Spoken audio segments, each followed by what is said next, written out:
जान देने वाला नहीं था, जिस कारण से हमें इसका कोई विकल्प दिखाई नहीं दिया। हमने ये फाइनल मान लिया,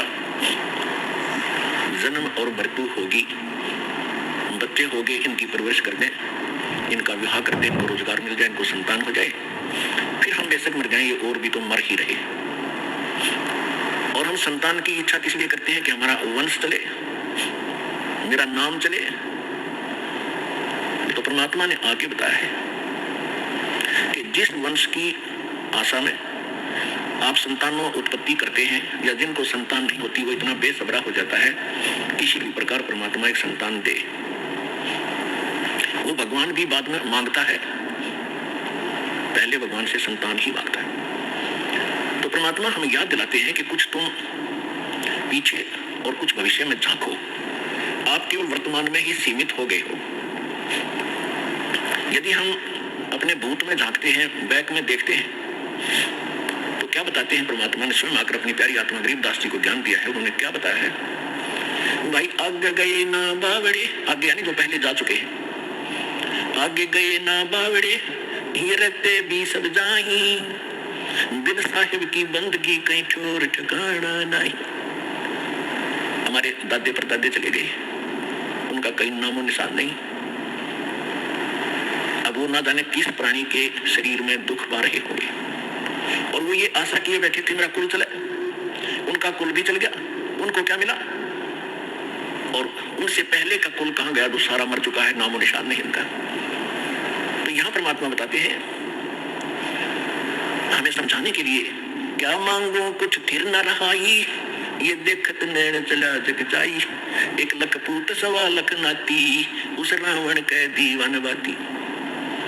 आप एक संतान प्राप्त करके यदि बधाई बांट भी दोगे 2 दिन, परमात्मा कहते हैं रावण के तो 1 लाख थे, 1 लाख पुत्र थे, और आज उसका कोई दीपक लगाने वाला शेष नहीं, उसका नामो निशान, कुल भी समाप्त, रावण भी अंत और राज भी गया। तो हमें परमात्मा ये याद दिलाना चाहते हैं, ये तो आपको याद दिलाए कि पहले यानी पीछे जो कुछ हो चुका है उसकी ये दशा है। वर्तमान में आप देख ही रहे हो,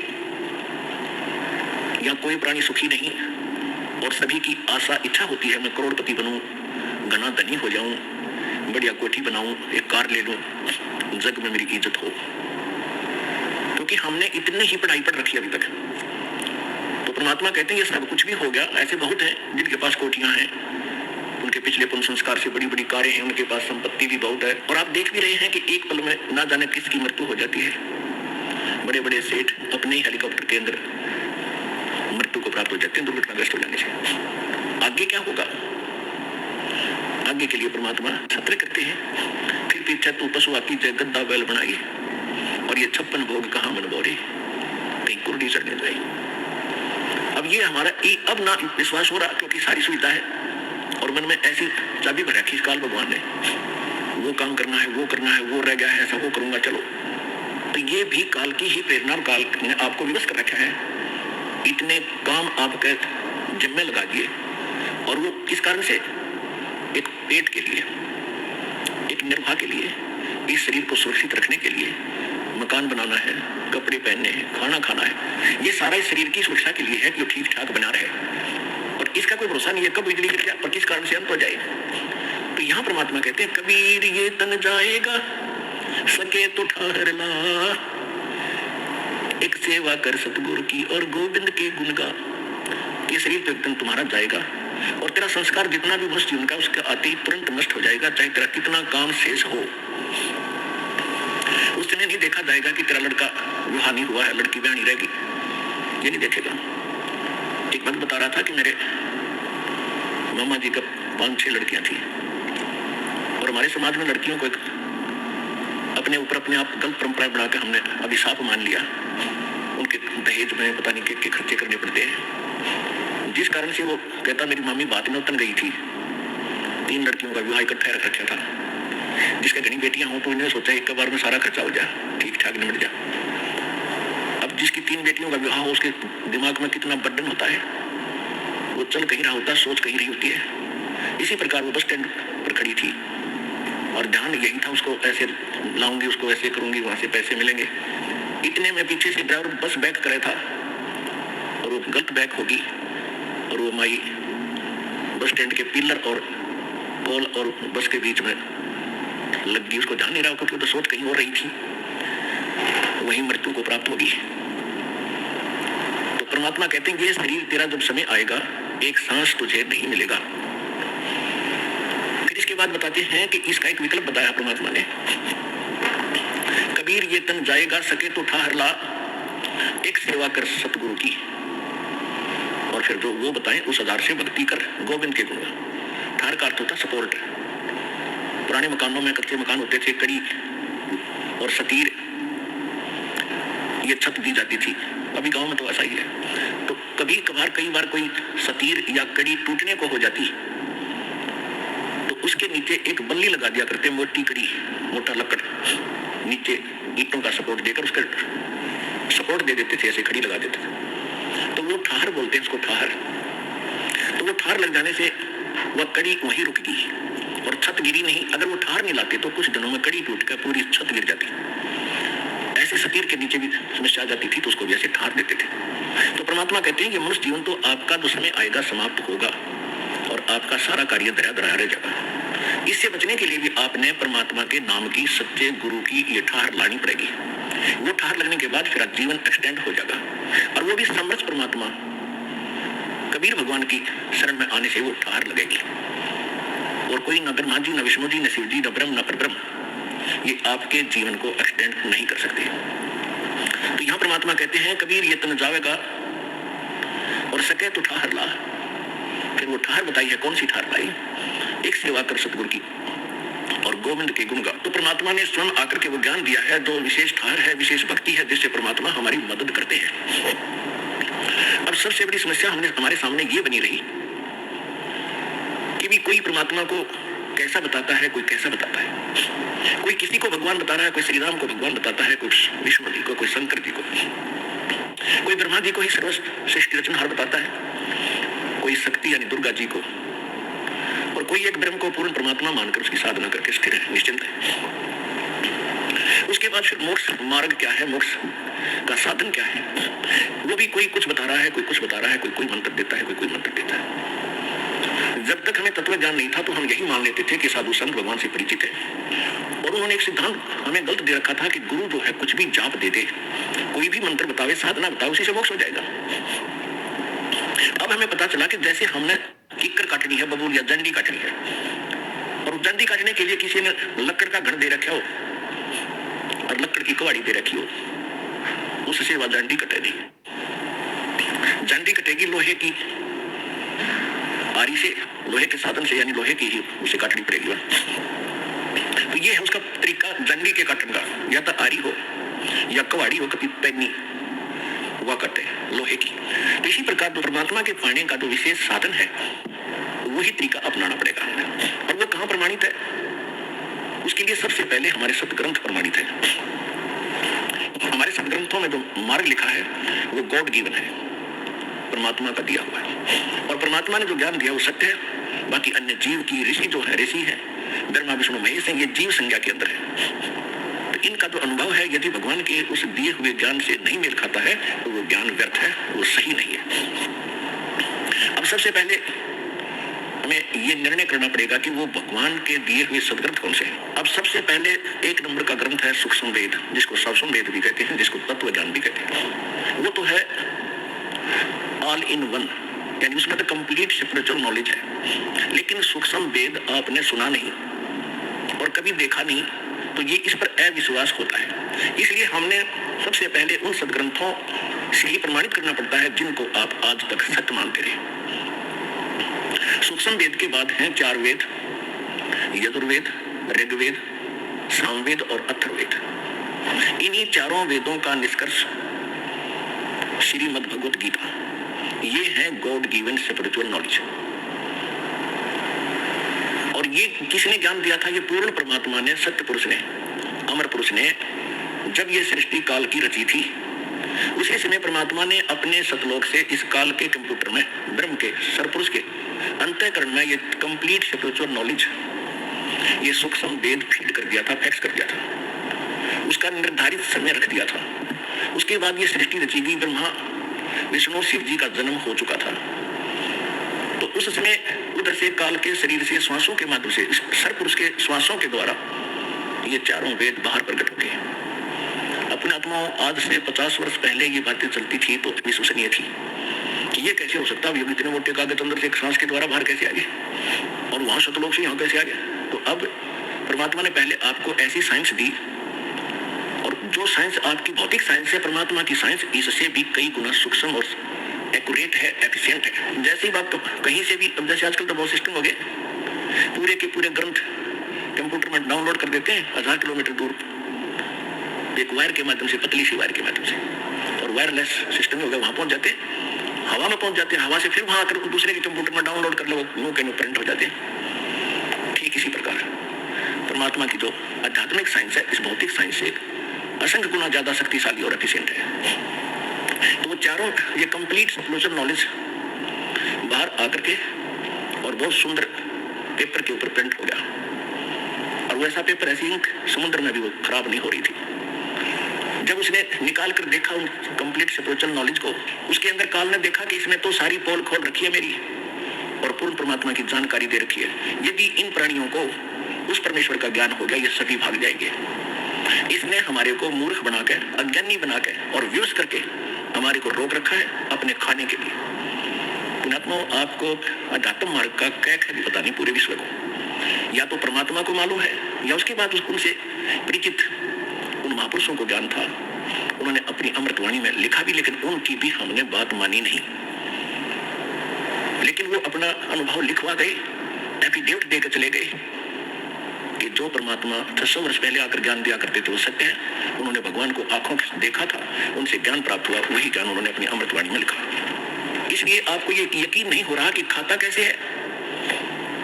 अब जैसे आप सारे जीवन में जो भी खट्टा मीठा और जो भी शराब, तंबाकू, भुक्की, सिगरेट पीते हो, इनका एक अलग से अंश, अंतःकरण, सूक्ष्म शरीर है अंदर हमारे, जो जिसके ऊपर ये ऊपर कवर है स्थूल शरीर, इसके नीचे सूक्ष्म शरीर है। उस सूक्ष्म शरीर के अंदर ये लिप्त हो जाती है वासना, और ये शरीर मृत्यु के उपरांत यहीं रह जाता है।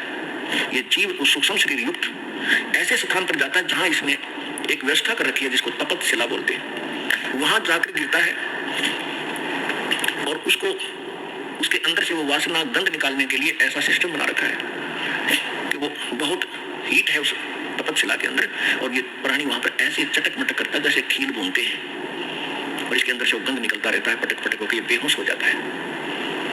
और जिसके अंदर ज्यादा वासनाएं होती है, ज्यादा जिसने शराब पी रखी, तंबाकू पी रखा हो, या और बकवाद कर रखी है, तो वो ज्यादा समय तक तपतशिला पर दुख पाते हैं, उसमें ज्यादा मटेरियल होता है काल का। उसके बाद फिर वहां से उनको फेंक दिया जाता है अपने कर्मानुसार। वो कहीं जाओ, कोई गधा बनो, कुत्ता बनो, सुअर बनो, चाहे राजा बनो, चाहे देवता बनो, वो बाद की बात है। अब जैसे बादाम ऊपर से खाने का नहीं है, उसके अंदर गिरी है। जिसने कभी सिस्टम देखा ना हो तो कोई कहे ये बादाम है, बहुत अच्छा है, तो अनजान व्यक्ति सोचेगा तो दांत बिना गटते इसने खावा कैसे। उसके फोड़ने के बाद पता चलता उसके अंदर खाने की वस्तु कोई और है। ठीक इसी प्रकार इस काल ने आप जी को धोखा देकर रुका हुआ है। जैसे कसाई बकरे पालता है, परमात्मा ने आकर अपनी प्यारी आत्मा धर्मदास जी को बताया, और वही ज्ञान अन्य महापुरुषों को दिया और गरीबदास जी को बताया कि जैसे कसाई बकरी पालता है, उनके लिए सब सुविधा देता है, उनके लिए एक चरागाह बनाता है, शेड डालता है, झोंपड़ी, चारों तरफ हिंसक प्राणियों से, पशुओं से बचाने के लिए बाड़ करता है, अंदर ही तालाब बनाता है, और 2-3 पालित रख देता है उनको संभालने के लिए। तो वो भोले प्राणी, भोले बकरे बकरियां नर्मदा छोड़ देता है, वो बच्चे पैदा करते हैं, उनमें कितनी ममता जितनी आप और हम की अपने परिवार के अंदर है। और उनमें आपस में भी कोई बकरा बकरी किसी के बच्चे को कोई सिर मार देता है तो फिर उसके साथ लड़ने मरने को तैयार हो जाते हैं, यानी उस बच्चे के माता पिता कि तुमने मेरे बच्चे को क्यों मारा। तो वही व्यक्ति जो हमारे अंदर है, वही पशु बने हैं, उन लोगों की तो वही है। आपस में हम लड़ते रहते हैं, और हम सभी आहार काल के हैं। तो दूसरे वो बकरे सोचते हैं कि हमारा मालिक कितना रहम है, इसके अंदर कितना दयालु है, और कितना मेहरबान है, हमारे लिए कितनी सुविधा दे रखी है। और उस समय वो भूल जाते हैं जब उनको शाम को कान पकड़ पकड़ कर ले जाता है। उस समय वो नहीं देखता किसका बेटा है, कौन किसकी बेटी है, कौन किसकी माँ, कौन किसका बाप है। एक तरफ से मोटे मोटे छांट के और कड़च करवा देते हैं। पुणात्माओं, कुछ दिन में आपका यह बात कभी हृदय में जम जाएगी कि हमारा यह उद्देश्य क्या जीने का। हम किस लिए पैर पीट रहे हैं, एक सेकंड का कोई विश्वास नहीं कब बिजली गिर जा, और फिर हम छोटी छोटी बातों पे एक दूसरे के साथ झगड़ा करते हैं। हम पहले ही दुखी है, जब हमें ज्ञान होगा कि हम सारे दुखी यहाँ पर, और फिर दुखी को दुखी हम करें, हम कितने नीच हैं, कितने निकम्मे आदमी हैं। हम स्वयं एक काल के जाल में, कसाई के बाड़े में हैं, और फिर भी हम एक दूसरे से लड़ रहे हैं। हमें तो अपनी जीवन की रक्षा की भीख मांगनी चाहिए परम पिता समर्थ से। हे भगवान, किसी प्रकार इस कसाई के बाड़े से निकाल दो, इस कसाई के घेरे पे हमें छुड़वाओ दाता। परमात्मा ने अब समय धर दिया था कसाई के बाड़े को तोड़ने का, अब ये समय है कसाई का बाड़ा तोड़ दिया, और जिस पर निकला जाओ निकल जाओ। उस समर्थ ने अब ये रास्ता खोल दिया आपका, और अब भी कोई आंख नीचे पड़ा रहेगा उसके साथ बेवकूफ और मूर्ख नीचे राष्ट्रपति बनता है किसी देश का। ये ज्ञान जब हृदय में समाओगा, क्योंकि समाएगा, क्योंकि हमने रामायण घोट रखी, महाभारत कंठस्थ याद कर रखे थे, उनके दादे परदादा के नाम घोट रहे, जिनकी कभी जरूरत नहीं हमने, हम इसे मूर्ख थे। अब हमने अपने कुल को याद करना पड़ेगा। कबीर साहब क्या कहते हैं, कबीर कुल खोए कुल होत है, कुल रखे कुल जाए, राम ने कुल कुल भेंट लो, सब कुल रहा समाए। कहते हैं कुल खोए कुल होत है और कुल रखे कुल जाए। हम अपने वंश को बचाने के लिए और भगवान से दूर रहते हैं, उसी यानी परिवार के पोषण में, उसी के सब कुछ करने में हम भगवान के लिए समय नहीं निकाल पाते हैं कि मेरा परिवार है, मेरा कुल चले। कहते यूं कुल तो रहेगा ही नहीं, ये तो तेरा वंश रहेगा ही नहीं, एक दिन नष्ट होगा। फिर क्या बताते हैं कि कुल खोए कुल होत है और कुल रखे कुल जावे, और कहते हैं राम ने कुल कुल भेंट लो, जिसमें सब कुल रहा समाए। आप उस कुल में आ जाओ, जैसे आप इस दास के वचन के बेटा बेटी होगे। दो प्रकार से वंश है यहाँ पर, एक तो बिंद से यानी माता पिता के संयोग से, एक तो वो कुल है, वो कुल तन नाशवान है, और एक कुल है जो वचन के बेटा बेटी होगे। आपने दास से दीक्षा ली, आप मेरे वचन के पुत्र पुत्री होगे, आप एक राम कुल हो गया, आपका भगवान वाला वंश शुरू हो गया। अब आपके जो बच्चे आ रहे हैं वो भी दास से दीक्षित होंगे, तो ये कुल आपका सदा रहेगा, और सतलोक में जाके वो कुल फिर अविनाशी बन जाएगा। तो यह परमात्मा कहते हैं कुल खोए कुल होत है, यानी उस कुल को भूलेंगे और भगवान की तरफ हम समर्पित होंगे, और कुल रखे कुल जाए, और राम ने कुल कुल भेंट ले, जिसमें सब कुल रहा समाए। तो परमात्मा हमें याद दिलाते हैं कि तुम इस काल के जाल में फंसकर, अज्ञान काल ने तो अज्ञान भरवा रखा पूरे विश्व में, अब इस काल के बाड़े को कैसे तोड़ा जाएगा। अभी तो इस बाड़े से को तोड़ा है, लेकिन और भी शेष जितना स्थान है, जैसे पृथ्वी पर तोड़ दिया तो स्वर्ग इसी का है। आपने पुनः अच्छे कर के स्वर्ग में, वो भी एक इसी कसाई का ही बाड़ा है, वो भी एक जेल है, मूर्ख बनाकर वहां रखता है। आपके पुनों को खुद किसी में 10%, किसी में 20% आप पर टैक्स लेता आपके पुनों से, तभी अपना गुजारा चला रहा है यहाँ पर 21 ब्रह्मांड को। और जब आपके पुण्य खत्म हो जाते हैं, नीचे पटक देता है, फिर कमाओ। तो परमात्मा ने आके इसका सारा इंद्रजाल समझाया है और फिर हमें बताया है। अब ये विश्वास करने के लिए कि हम कैसे विश्वास करें कि जो भक्ति हम कर रहे हैं ये श्रेष्ठ है, या हमें जो ज्ञान प्राप्त है ये सबसे उत्तम है। तो इसके लिए दास ने बताया कि सबसे पहले आपको अपने सदग्रंथों पर विश्वास करना होगा, और सदग्रंथ बता दिए सूक्ष्म वेद, चारों वेद, श्रीमद् भगवद गीता, ये है परमात्मा पाने और अध्यात्म ज्ञान को जानने के। उसके बाद जो पुराण है, 18 पुराण है, उपनिषद है। पुराण जो है ये ब्रह्मा जी का दिया हुआ ज्ञान है। ब्रह्मा जी से दक्ष आदि ऋषियों को प्राप्त हुआ, उन्होंने फिर अपने वंशज ऋषियों को बताया, उन्होंने कुछ ब्रह्मा से सुना हुआ ज्ञान, कुछ अपना अनुभव मिलाकर 18 पुराण ऋषियों ने अलग अलग बना दिया। इनमें किसी ने कोई मंत्र बताया, किसी ने कोई जाप बताया, किसी ने कोई साधना की, जिसने जैसे डरे ढोए उसने आगे अपने शिष्यों को वही अनुभव बता दिया, और उससे ये पुराण बन गई।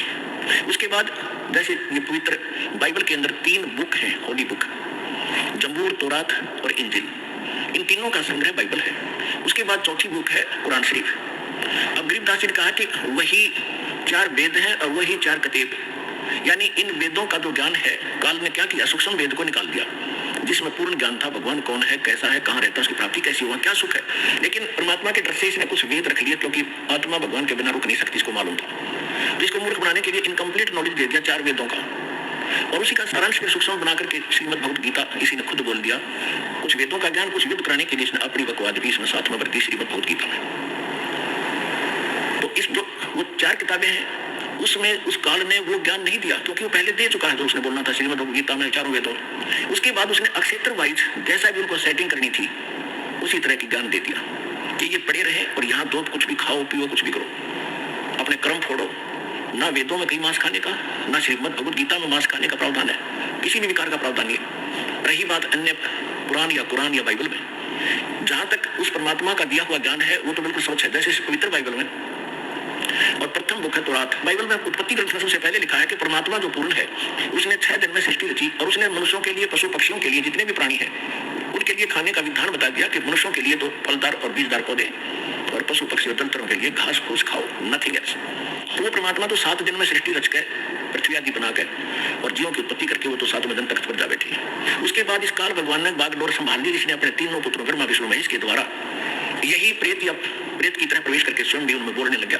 तो पवित्र बाइबल में या आगे पवित्र बाइबल में उससे आगे कहीं पर भी कोई मांस खाने का प्रावधान है या कुरान शरीफ में मांस खाने का प्रावधान है तो वो अल्लाह अकबर का नहीं है, वो पूर्ण परमात्मा का नहीं है, वो तो काल के इन फरिश्तों का है, तो वो हमने मान्य नहीं है। तो इसी प्रकार जो मूल ग्रंथ है परमात्मा पाने के वो 4 वेद और श्रीमद् भगवद गीता और नहीं है। या तो परमात्मा वाला सूक्ष्म वेद तो वो तो अलग ही है, लेकिन जो आप जिस पर विश्वास अधिक करते हो उनमें से ये है मार्ग, ये है वो ग्रंथ। और इनमें कौन से मंत्र है परमात्मा पाने के? ओनली ओम मंत्र है 4 वेदों में और श्रीमद् भगवद गीता। उसके साथ साथ उन्होंने एक ऑप्शन भी छोड़ा है गीता ज्ञानदाता ने कि कंप्लीट स्पिरिचुअल नॉलेज परमात्मा स्वयं आकर बोलता है अपने मुख कमल से, श्रीमद् भगवद गीता अध्याय नंबर 4 के श्लोक नंबर 32 में। इसमें यहाँ इन अज्ञानी अनुवादकर्ताओं ने, गीता अनुवादकर्ताओं ने अज्ञान भर दिया, जहां इनकी बुद्धि सिर्फ करके काम नहीं करा, क्योंकि ज्ञान तो उनको था ही नहीं। उसमें लिख रहा है एक ब्रह्मणे मुखे शब्द है, ब्रह्मणे मुखे, चौथे अध्याय के 32वें श्लोक। इन्होंने यहाँ अनर्थ कर दिया, ब्रह्मणे मुखे का अर्थ कर दिया वेद की वाणी, ब्रह्म का अर्थ वेद कर दिया ब्रह्मणे का। एक मोटे से दिमाग की बात है, जैसे संविधान और राजा 2 है, ब्रह्म है राजा भगवान और वेद है उसका विधान। इसी प्रकार राजा और उसका विधान, जहां संविधान की महिमा हो, जहां राजा की महिमा हो, राजा का अर्थ कोई संविधान करता है तो महामूर्ख व्यक्ति है। तो ब्रह्म ने अर्थ है पूर्ण परमात्मा सच्चिदानंद घन ब्रह्म। इन्हीं अनुवादकर्ताओं ने 17वें अध्याय के 23वें श्लोक में गीता जी में लिखा है, वहां भी ब्रह्म ने शब्द है, ओम तत् सत इति निर्देश है ब्रह्मणे त्रिविध समर्थ है। ब्रह्म ने वहां ठीक अनुवाद किया, सच्चिदानंद घन ब्रह्म यानी परम अक्षर ब्रह्म परमात्मा को पाने का इस 3 मंत्र के जाप का निर्देश है। निर्देश माने नथिंग एल्स, इसके अतिरिक्त कोई मंत्र नहीं उस परमात्मा के पाने का। ओम तो ब्रह्म का, श्रीमद् भगवद गीता अध्याय नंबर 15 के श्लोक नंबर 16-17 में 3 पुरुष हैं। पुरुष माने प्रभु, ब्रह्म एक सरपुरुष, उसको सरब्रह्म कहो, 21 ब्रह्मांड का स्वामी है, और दूसरा अक्षर पुरुष, अक्षर ब्रह्म कहो उसको, वो 7 संग ब्रह्मांड का स्वामी है। और इन दोनों के लोकों में जितने इनके अंतर्गत प्राणी है और ये स्वयं भी नाशवान है, लेकिन जीवात्मा किसी की नहीं मरती, वो तो निश्चय अलग है। 15वें अध्याय के 17वें श्लोक में तुरंत कहा कि उत्तम पुरुष है तू अन्य परमात्मा की उदारते हैं। ये है सूक्ष्म वेद और ये है गीता का ज्ञान। इसमें कितने गजब कोड वर्ड लिखे हैं कि उत्तम पुरुष है तू अन्य, श्रेष्ठ परमात्मा यानी पुरुषोत्तम जो सही भगवान है, श्रेष्ठ प्रभु है, वो तो कोई इन दोनों से सरपुरुष और अक्षर पुरुष से अन्य है और उसी को परमात्मा कहते हैं। देखो अब कसाई ने कोई नेक आदमी कहता है तो कहते रहो, आदमी तो नेक होगा लेकिन कर्म तो ठीक होना उसके। तो यहाँ बताया परमात्मा का अर्थ है वो परम शक्ति जो सबसे परम श्रेष्ठ है और जो केवल सुख देता है, दुख नहीं देता, वो मारता नहीं, पैदा जरूर करता है, वो मारता नहीं, उसको परमात्मा कहा जाता है। और इस कसाई काल को परमात्मा कह रहे हैं। किसी का बेटा मारा, किसी की बेटी मारी, किसी का कुछ मारा, किसी की टांग टूट गई, किसी कैंसर हो हाहाकार मार मचा, बुचर खाना ये पूरा है। कोई जीव सुखी चाहे कितना अपना चिकना चौपड़ा दिखता, चाहे पूरी पृथ्वी का राष्ट्रपति हो, अंदर से खोखले, सभी बिना भक्ति के। तो परमात्मा ने हमें दृढ़ करना चाहा है कि तुम किस लोक में पड़े हो। अब क्या बताते हैं कि परमात्मा इति उदारते हैं, उसको भगवान कहा जाता है, वही उसको परमात्मा कहते हैं। यह लोक धर्म अविषविवर्ती अवेश्वर है, जो तीनों लोकों में प्रवेश करके सबका धारण पोषण करता है, वास्तव में वो है अविनाशी परमात्मा। अब यहाँ कुछ भले आदमी जो हट धर्मी है, जो छोटी मोटी कोई संस्था चला रहे हैं या कोई गुरु पद प्राप्त है, वो क्या मूर्ख बनाते हैं अपने शिष्यों को कि रामपाल 15वें अध्याय के 18वें अध्याय का जिक्र क्यों नहीं करता। उसमें ये गीता ज्ञान दाता कहता कि मैं पुरुषोत्तम हूँ। उनकी अकल तो पत्थर तो पड़े हुए हैं पहले से ही।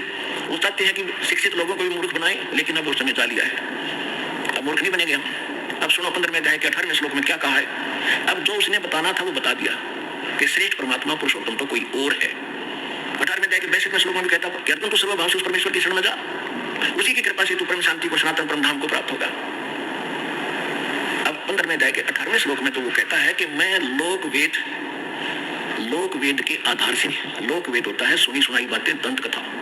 जैसे हम लोक वेद सुन रखे थे कि ब्रह्मा विष्णु महेश का कोई माता पिता नहीं, और विष्णु जी सर्वेश्वर है, शंकर भगवान मृत्युंजय कालज्ञ सर्वेश्वर, सभी सृष्टि के रचने वाले, सबके पालन पोषण करने वाले, ये अजर व अमर है, इनका कभी नाश नहीं होता।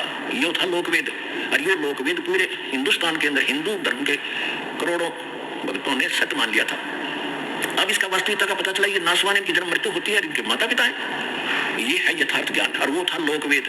तो ये गीता ज्ञानदाता 15 में जाके 18वें श्लोक में कहता है कि मैं तो लोकवेद के आधार से पुरुषोत्तम प्रसिद्ध हूँ। किस लिए? क्योंकि मेरे अंतर्गत जितने प्राणी हैं मैं इनसे तगड़ा हूँ, इनसे श्रेष्ठ हूँ, ये मेरे कंट्रोल में। बस इतना प्रभु है, ये इतना पुरुषोत्तम है। 21 ब्रह्मांड में जितने प्राणी इनसे ताकतवर है, ये 1000 कला का भगवान है।